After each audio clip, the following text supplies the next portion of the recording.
see your hands, all right? Then final question, if we can somehow manage to tie leadership so that your personal, family, and business life will be better, and we can encourage others to buy the same idea, then doesn't it make sense that our home, our community, our nation itself will benefit? Isn't that what really we're also interested in? Well, that's what we're going to be looking at today. How do you tie those things together? How do you get the ball rolling, you might say, in the right direction?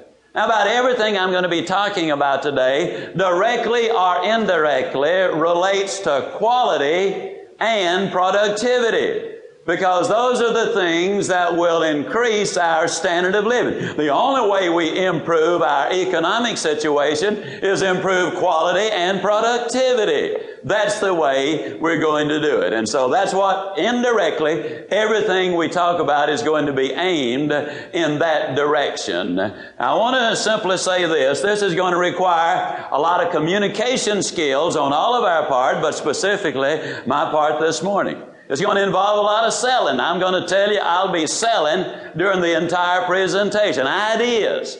Because ideas are the things that will make a difference. Communication is enormously important. We had a lady right here in the Plano area. I wasn't born here, incidentally, but I got here as quick as I could. Some of you know that I'm from L.A. That's where I was born. That's Lower Alabama. I was raised over in Yazoo City, Mississippi, and I'm glad to see you're in a good mood. I use humor for a couple of reasons. It helps you learn faster, remember longer, and learn more. We also now know that if you have an inclination to laugh and suppress it, the laughter reverses itself, comes back inside, and spreads your hips. So it is very, very important that we really get with this program. Well, anyhow, this lady went to the lawyer here asking about a divorce. And the lawyer said, well, what's the problem? And she started rambling and generalizing. He said, no, specifically, let me ask you, do you have any grounds?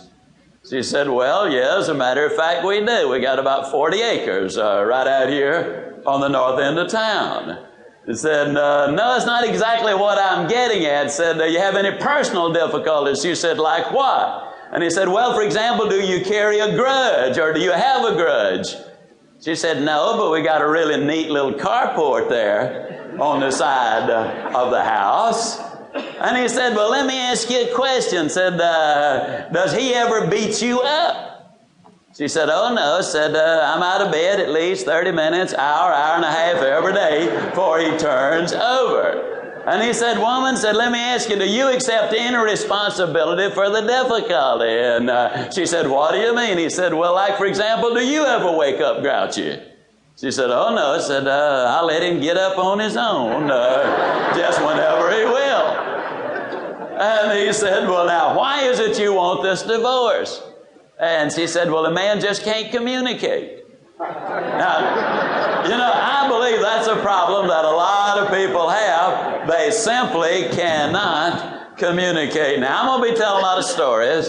I'm going to be using a lot of illustrations, a lot of examples, a lot of one-liners.